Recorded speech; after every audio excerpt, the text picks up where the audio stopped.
Welcome to At Your Doorstep, the new FreightWaves show that's the visual complement to the FreightWaves brand, Modern Shipper.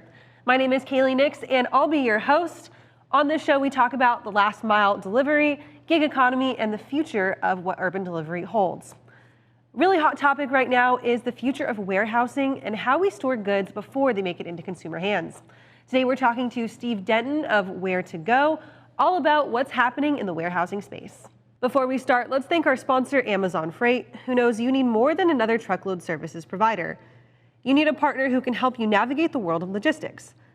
Amazon Freight is helping shippers move their freight to Amazon facilities and off Amazon simply and reliably, while backed by the innovation and expertise that's in the DNA of Amazon.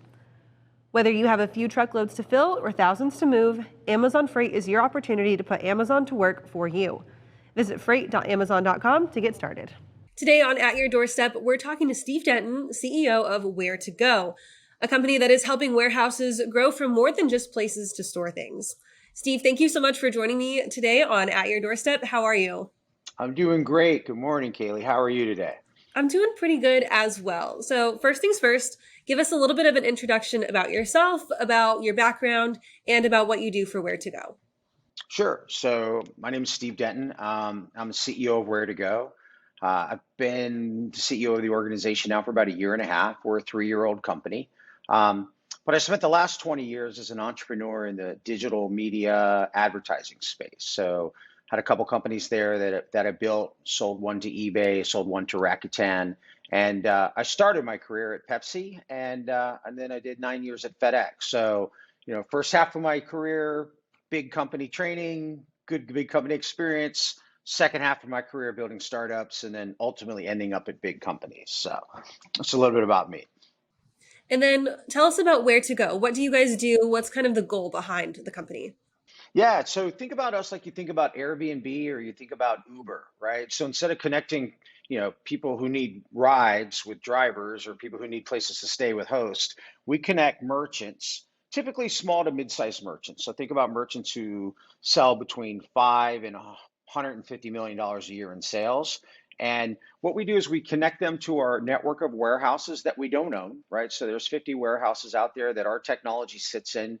And the reason we have so many is you want a big geographic footprint, but also they need to have different capabilities and capacity, right? So you need cold chain warehouses for cold storage. You need warehouses that are great at e-commerce pick pack. You need warehouses that are really good at big and bulky. So you've got a lot of different capabilities and capacity. So we connect our merchants to these warehouses through our technology platform, and we provide them greater geo proximity to their customers, so they can offer their customers 1 or 2 day ground delivery anywhere in the country, all the capabilities they need, and most importantly, the flexibility to scale up or scale down based on how their business is trending, all on a variable cost model, Kaylee. It's like fractional cost because it's all pay as you go. Right. Okay. That makes a ton of sense. So the future of warehousing is a super hot topic right now. COVID has changed a lot of the way that things are done in warehouses. To you, what is the most exciting thing about where Ware2Go is taking the future of warehousing? So it's interesting. I don't think about the future of warehousing as much as I just think about the enabling merchants to be able to compete with the demands of today's connected consumer, right? I mean, think about you and I and how you shop, right? You expect access to the world's inventory. You expect price transparency. You expect a personalized experience, and you expect it to be delivered in 1 to 2 days. And you're not really excited about paying for shipping, right? Like that's the norm, right? And also as a consumer, you don't really classify yourself as a B2B or B2C, right? You're just business to everyone. Like, hey, I'm shopping. This is what I do. COVID accelerated that. So I don't think about the warehouses. I'll answer your question, but I don't think about the warehouses as much as I think about how do we elevate the supply chain for these small to mid-sized merchants so they can compete on the enterprise level, because they can compete in sales, right? These digital channels are available for everybody, but on the supply chain side, scale matters, and enterprise has a competitive advantage. So how do we enable these small to mid-sized merchants to be able to leverage the assets of warehouses that they don't own and optimize that? To answer your question around warehousing, it's interesting. 3PL providers and warehouses became like the popular kids in high school, like in the last year, right? Like Like if you were walking around and nobody was signing your yearbook like 5 years ago, like everybody's signing your yearbook in the last year because you've got unprecedented demand, right? I mean, the demand has just gone through the roof.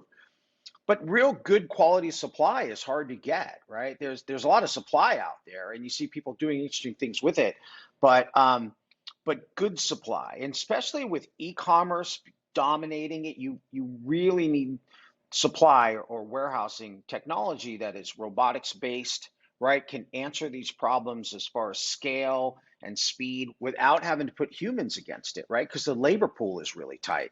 So the automation in these warehouses and conveyance systems are amazing, and it's just the technology around it is incredible. So That's been the big shift. you're talking small to mid-sized merchants. Give us a little bit of context about who you're talking about. Do you have any examples of who those merchants might be? Yeah, so we work with we work with companies like Cambridge Audio, right? Which they make high-end audio speakers, headsets, right? They're based in Europe, right? So we do fulfillment for them on Seller Fulfilled Prime on Amazon and their other marketplaces. We've got clients like Vitamin World, right? Which is a smaller retailer in nutraceuticals and supplements. So so those folks typically they have 10 to 400 employees. They're $5 million a year in sales to $150 million in sales, and primarily selling digitally, right? Selling online. They may have some resellers or distributors, but that's our sweet spot. Makes sense. So you're talking about that 1 to 2 day speed of delivery, speed of fulfillment, right? But the human nature is consistently to, I ordered it online, I want it next day. Talk to me a little bit about that speed of delivery and how expectations for consumer behavior are going to change in the future. Do we think that obviously COVID has accelerated our need for what we buy and how quickly we want it? But do you guys think that Ware2Go is kind of the solution of mitigating that like middle ground of delivery speed? So it's a great question, right? Because it really brings together inventory placement, right? So to be able to accomplish same day, right, or next day, I mean, you've got to have really good geo proximity to where your customers are, and the reality of that, Kaylee, is a lot of these small to mid-sized merchants they don't carry enough inventory to spread it out all over the country, right? Like it just financially doesn't make sense. Like to carry that much inventory. The carry costs are way too high. So the way we think about it is number one, we partner with UPS, right? UPS is a major shareholder of our company. We partner with them. They rolled out this new service in November called Fastest Ground Ever, where they shrunk down transit times. And I'll tell you what, that was a home run for us because we designed our warehouse footprint around it. And we saw our average transit time drop from 2.26 days to 2.06 days, like a huge swing in the 90 days after fastest ground ever and during peak. So aligning with your partners and their transit lanes and the speed there with your warehouse footprint is really critical. And then you got to look for really creative solutions, right? And it really depends on the industry your clients are in. So like consumer goods, right? That blew up. That was one of the fastest growing categories during COVID. And I don't think we're going backwards there. So then you start to look at, okay, it's perishable, it's non-perishable, and then you start using interesting things like dark stores, right? Dark stores have been huge, right? That you take advantage of that. Micro fulfillment centers outside of urban areas and taking advantage of that. So I think speed of delivery, Kaylee, is really dependent upon what you're buying, right? And that's going to dictate like where you set up these micro fulfillment centers and the other thing is how much inventory are you really going to carry? That's going to really put you in that pre-selection. So you mentioned that jump in November, which November was peak buying season last year, right? And we had this idea of the whole 75-day buying season before holiday, which blew everything out of the water. You had people that were ordering things in October that weren't getting them till after Christmas. Do you think that we're going to have to expand our expectations for this holiday season too, even past that 75-day window? It's a great question. I mean, look, strategically, it was kind of a necessity last year, right? Like all the carriers hit peak level by May. So last year in May, all the carriers were running, the same peak levels of volume that they were running in holiday for 2019, right? So insane, right? Like you don't it just you're not building networks that have capacity for 500% growth. The carrier you don't build like that much capacity.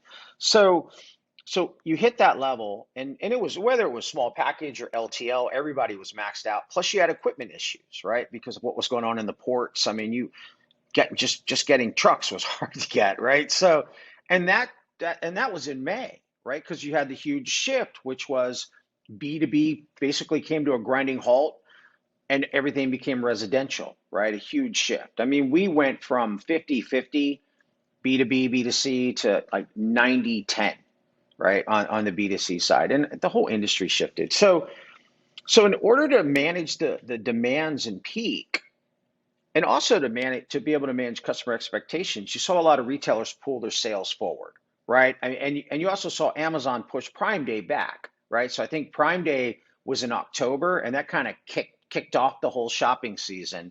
And then, just there's only so much capacity in these networks, right? So if you're going to manage that, you've got to be able to string your sales out, and you just can't rely on I'm going to be able to do everything in a 2 week shopping season. So you saw a lot of attempts at changing consumer behavior last year, right?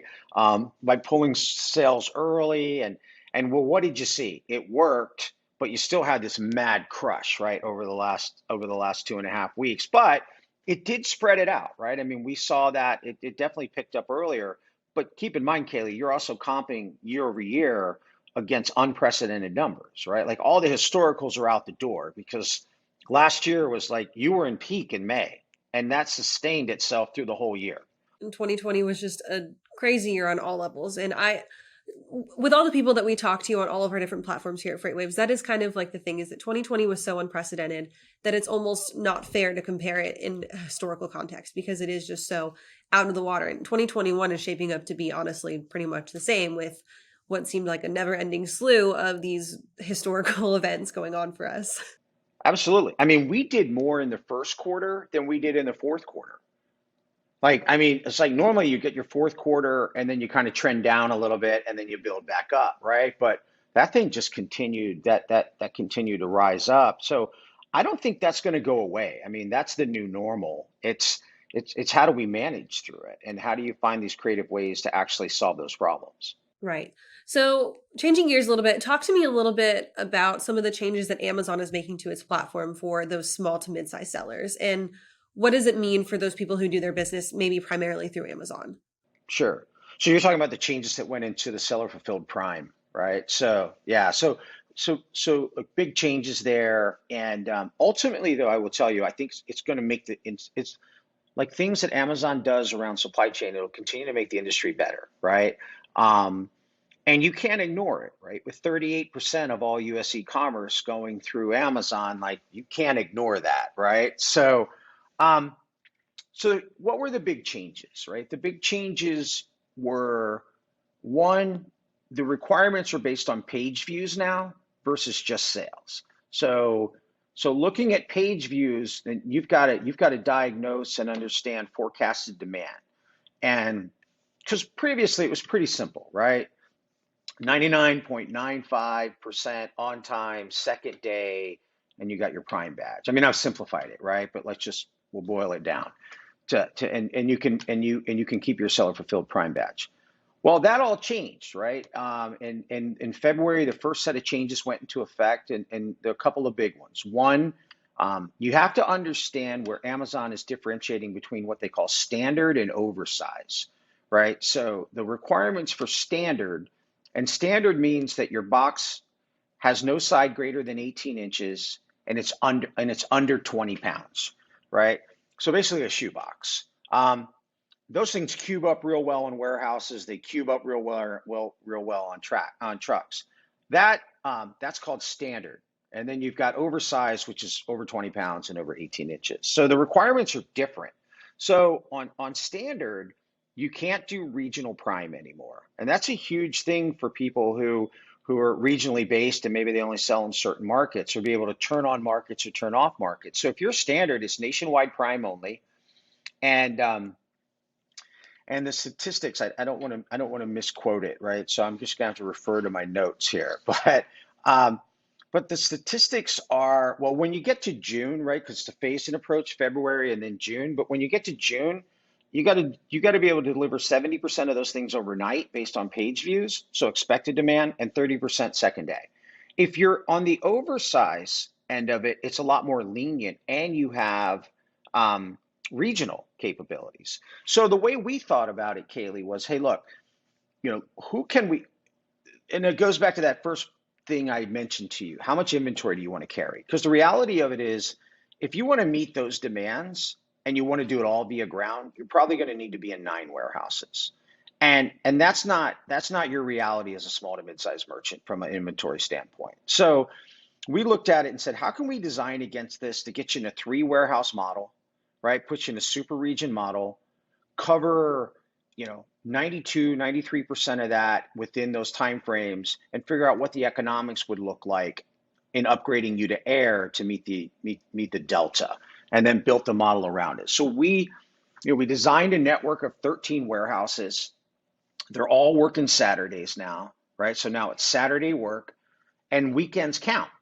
So that's the other change. Like Saturday and Sunday now count as transit time. So if you got a Prime badge and somebody orders something from you on Friday, then Sunday's the delivery date. So weekends count. So you can't afford not to work on the weekend. So you got warehouses working on Saturdays, later pickup times, and second shifts. So it took a lot of planning, and it took a lot of technology to map it out. But more importantly, it's against page views. So now you're thinking about forecasted demand versus just actual sales. So it's pretty complex.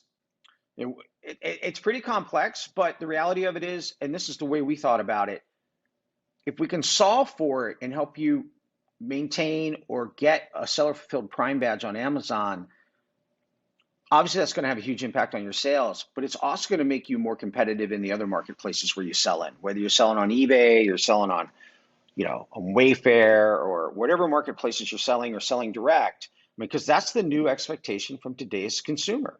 So solve the problem for SFP, and you're solving it for all your marketplaces, and you're going to see that lift in sales.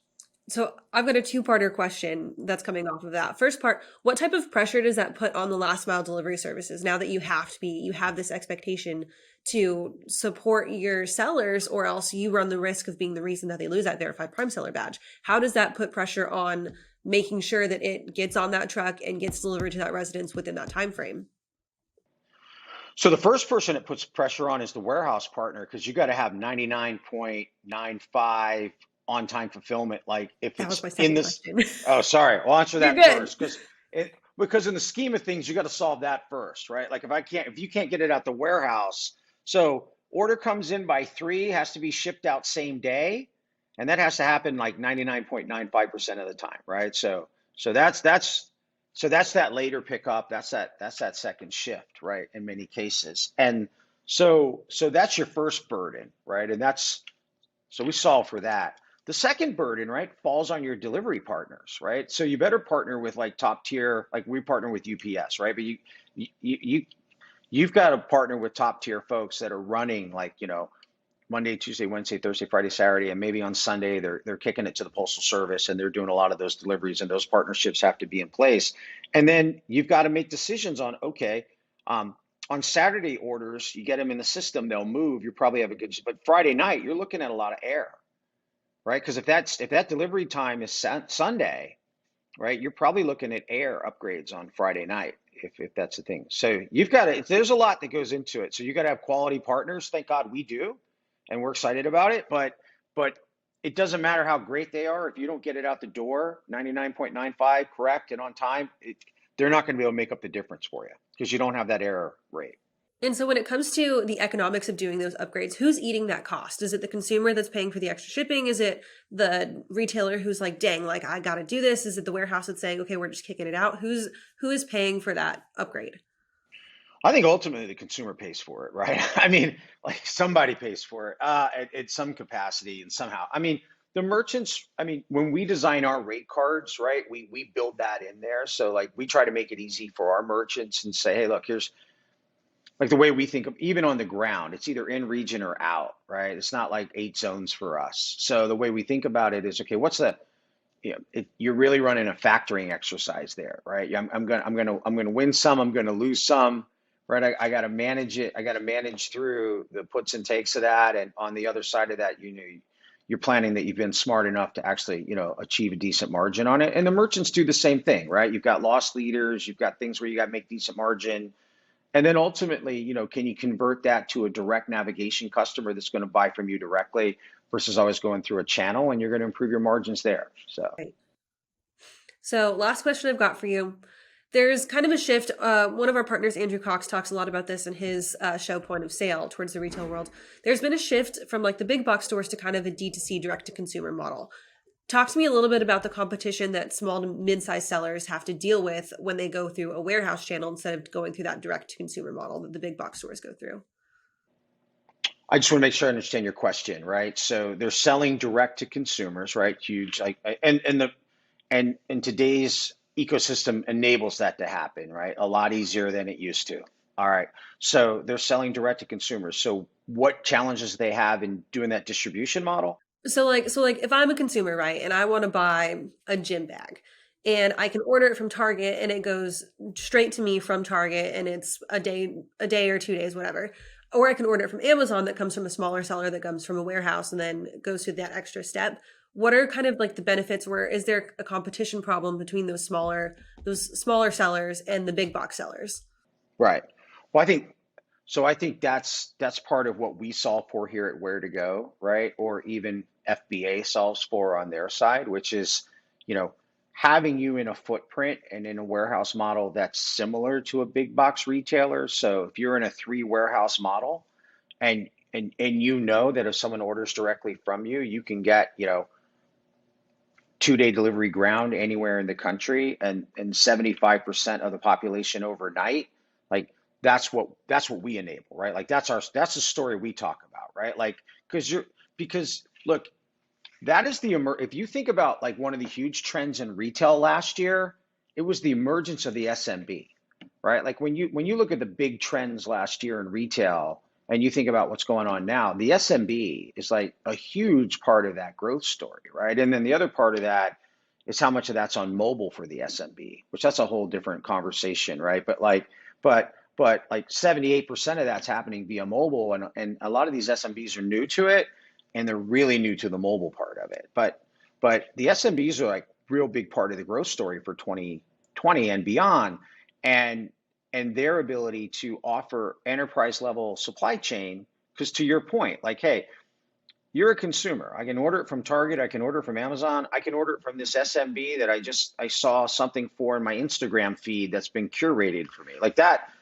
Like that's how I'm shopping these days. I would say half my wardrobe is curated for me through my Instagram feed. But and it's great because I get to buy from these great merchants that are like, California based or and they're growing their market. But I still expect that to be here in 2 days, and I expect to get an email to say the package is on the way, Steve, and package is out for delivery, Steve, and the packages have been delivered, right? Like I expect that, and whether it's companies like our company, Ware2Go, or some of these emerging technology companies, like that's what enables these SMBs to compete and win. Awesome, Steve. Well, if people want to get in touch with you or they want to learn a little bit more about Ware2Go, where should they go? Right, it's a great question. So where should you go? You should go to Ware2Go. So you go to ware2go.com, right? So it's where, WARE, the number 2, go.com. Or so lots of great information there. You can follow us on LinkedIn. We'll connect with you. We got pretty good Instagram feed, or you can reach out to me directly at steve.denton@ware2go.com, and I'd love to hear from you.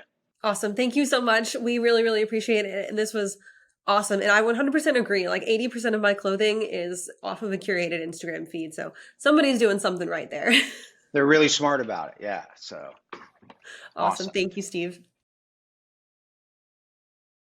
These are some of the top stories on modernshipper.com.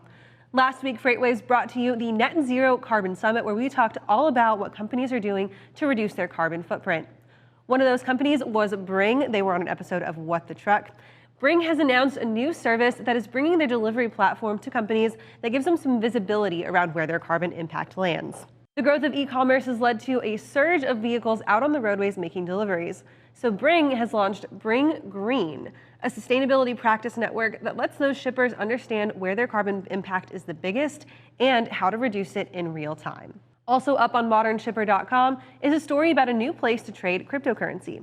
If Robinhood maybe did you dirty during the GameStop crisis in February, maybe take your money over to Venmo. The online money platform is now supporting the trade of 4 different cryptocurrencies: Bitcoin, Bitcoin Cash, Ethereum, and Litecoin. Not only are they offering you the ability to trade, but they're also teaching you how.